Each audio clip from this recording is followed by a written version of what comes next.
Hello and welcome back to our channel. So today in this video we will be discussing about how you can log in your Paychex Employee Account. So without wasting much of our time, let's get straight into the video.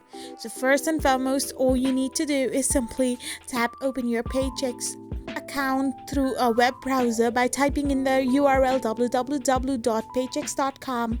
Once you're done with this, you need to go and tap on the login option, which is located beside the request pricing on the top right hand side of the corner.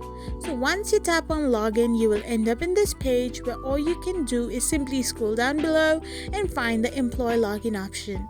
Now simply tap on any of the method through which you want to do the employee login and you will be redirected to this page. So here all you need to do is simply type in your username and tap on the continue button. After you are done with it, you will be successfully logged into your Paychex employee account. I hope you found this video helpful, so don't forget to hit that subscribe button and do give us a thumbs up. We will be back again with these informative videos.